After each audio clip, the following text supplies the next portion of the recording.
Hello there, this is Dana Duke with Art Start, and you're going to learn about another famous artist today by the name of Andy Warhol. I think you will really enjoy this lesson, and I am going to hold up one of his most famous pictures, and it's a Campbell soup can. He did this piece of art, and he did it in 1968, Andy Warhol. So as I read the story about him, you will have a Campbell soup cut out. I want you to see if you can make a Campbell soup can in the style of Andy Warhol as you listen to the story. There's the Campbell soup can right there, and it seems to be always tomato soup. So just listen, and I will tell you all about him. Andy Warhol was born in Pittsburgh, Pennsylvania in 1928. He helped develop pop art, one of the best known and most fun periods of art ever. Andy Warhol also became one of the most famous artists ever. He may have been one of the first and only art superstar. Here's one of his pieces of art. Andy Warhol is best known for his prints, and they are usually bright colored. They have simple, strong shapes that really stand out. Andy often showed things that were popular in that particular time. Everyday modern life pictures like supermarket products and rock stars. The name pop art comes from the word popular.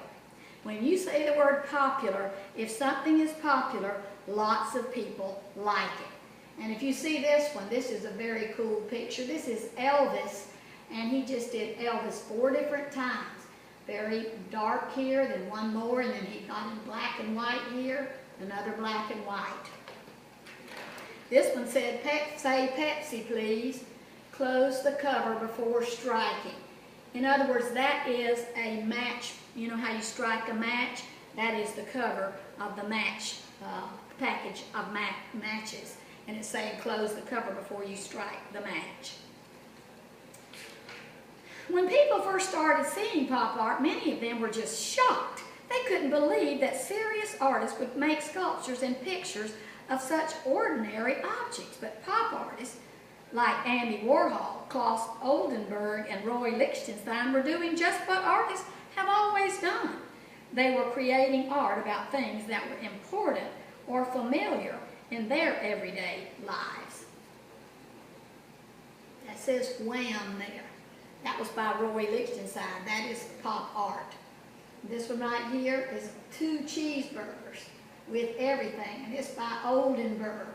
So that is a picture of 2 cheeseburgers. These are both different pop artists.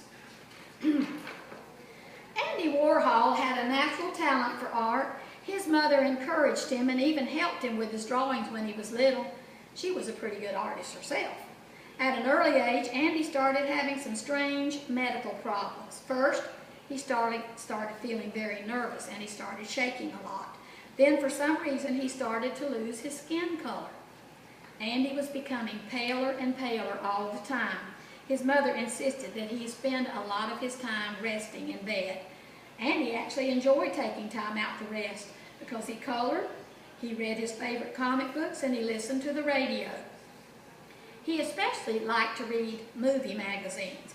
Andy always loved movies, and he dreamed about the exciting and glamorous lives of the most famous and favorite movie stars. So there he is. He's sick. His mother has put him to bed, and he's using that for something good. He's using that for developing his artistic mind. I wonder what was wrong with him. Andy showed so much interest in art at school that his teacher suggested that he take weekend art classes at the nearby Carnegie Museum of Art. Andy met other talented kids at the art school. Some of them were from very rich families. For the first time, Andy saw how the wealthy people lived, and he imagined how nice it would be to have lots and lots of money. Even though Andy's family never had much money, Andy's father managed to save enough to send his son to art college. And after he graduated from high school, he studied design and illustration at the Carnegie Institute of Technology. While he was there, he developed a very unusual art style. He drew his subject in pencil, and then he went over the pencil lines in ink. And then, before the ink dried, he pressed the picture down onto a clean sheet of paper. That gave him a really neat blotted line look. Now, we call that when we make prints. Sometimes we'll take a potato and we'll carve it out, and then we'll dip it in paint, and then we will blot it, almost like it's a stamper. Those are prints. Those are potato prints. Well, he did that with his very own pieces of art. If you see, there's a cat there. And before the ink dried, he took it and he pressed it down, and then he got that look. After Andy graduated from art college, he went to New York City to look for a job. Because he had very little money, he carried his drawings and his artwork around in a paper grocery bag. Just nothing but a plain old brown grocery bag. After showing his work to a lot of different advertising agencies and magazine publishers, Andy finally got lucky. An art director at Glamour magazine asked Andy to do some drawings of shoes to illustrate a story. Well, Andy was thrilled. Not only was he going to make some money, but shoes were one of Andy's favorite things to draw. Now, you will have a picture of this, and I would like for you later on to try your hand at drawing your favorite kinds of shoes. He drew the shoes, and then he put the black lines around them. It says, illustration from Glamour magazine, 1949. So that's when he first got his big break, doing the shoes for the Glamour magazine. Later on, Andy did a whole series of ads for a big shoe store in New York, and even made himself some fun shoe drawings for himself. He kept using his blotted line method, and everyone thought his illustrations were really original and great fun. Remember, I told you that pop art is fun. His blotted line art seemed to have an energy all to itself, almost like it was dancing around on the page. Andy kept getting more and more jobs, and before he knew it, he was making lots of money. So this is another one of his shoe pictures. So if you look at it, there's just a brown bag looking thing in the back, and then he's got all of these different shoes. Raise your hand if you like shoes. I like shoes. I have too many pairs of shoes. So if you lay out all your shoes and you say, I want to do that one, I want to do that one, I want to do that one, then you will have lots of different shoes on one paper. Finally, Andy was able to move into a nice big apartment. By this time, Andy's father had died, and his mother decided to move in with him. Andy was getting more work all the time. Not only was he doing magazine illustrations, but he started decorating department store windows. He was also designing greeting cards, record albums, and book covers. He even drew suns, clouds, and raindrops for a television weather report. Andy had so much work now that he sometimes asked his friends to help him finish things up. Andy's mom often did the hand lettering for his illustrations. Andy was becoming one of the busiest and wealthiest illustrators in New York City. So it'd be safe to say that he was doing well. When he found time to relax, Andy often went to the movies or art galleries. During this time, he saw the work of two artists that really impressed him, Jasper Johns and Robert Rauschenberg. They were doing new and exciting things with painting and sculpture, but both of these artists had also done department store windows displays just like Andy, but now they were becoming famous for their more serious artwork. Andy Warhol decided it was time for him to become a serious artist too. Even though Andy's dream of making lots of money was coming true, there was still something else that he wanted. More than anything else in the world, Andy wanted to be famous. Andy went to work right away. He made paintings of comic strip characters, newspaper ads, and supermarket products. Andy was looking for a way to make his art different from anyone else's, but he wasn't getting where he wanted to be. He wasn't getting anywhere. No one seemed at all to be interested in Andy's paintings.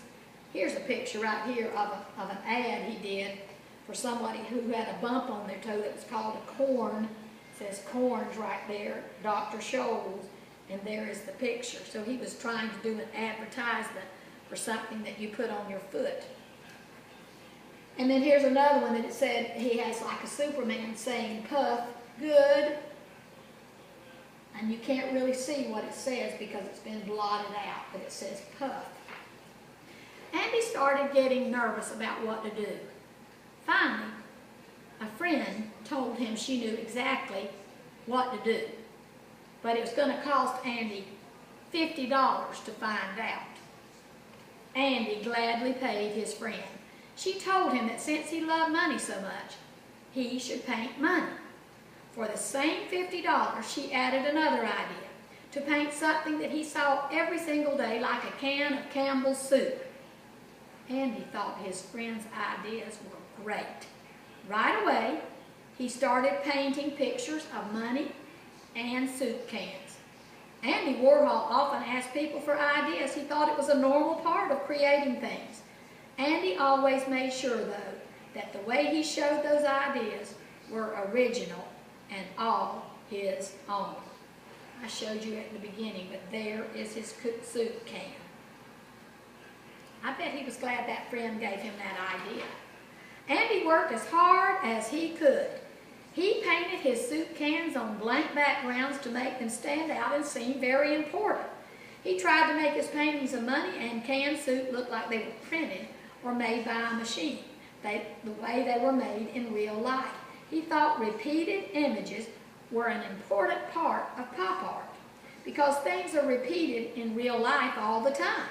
It's kind of like when you see the same TV commercials all the time or the same ads and the billboards popping up. TV news shows and newspapers often repeat the same story over and over and over again. If you watch the news in the morning, if you keep your television on for an hour, you will hear the news at the beginning, and then as you get ready to go at the end of the hour, you will hear that same news again.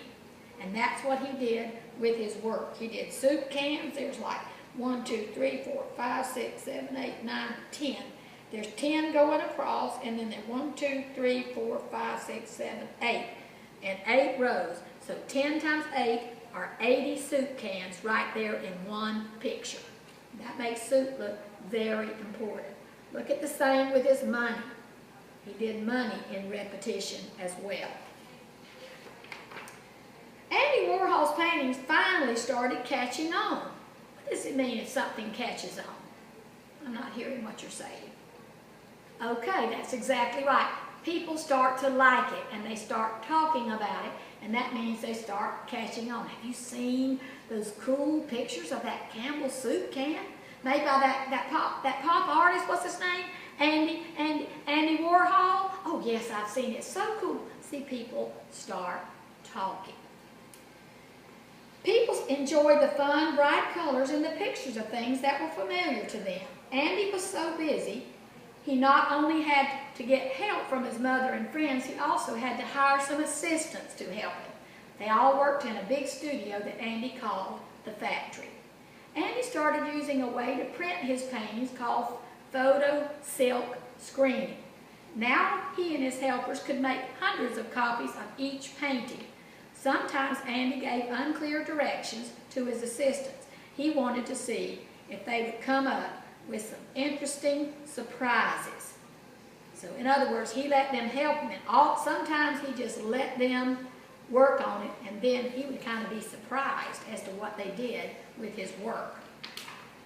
Andy Warhol went on to make paintings and prints of all kinds of popular objects. There's flowers here. There's a tuna can. Okay, this one is very, very famous. This is an actress by the name of Marilyn Monroe. She did have blonde hair, and she always wore this blue eyeshadow and red lips. And if he did like Marilyn Monroe, he would do it like 4 times on one paper, and they might each be a little bit different.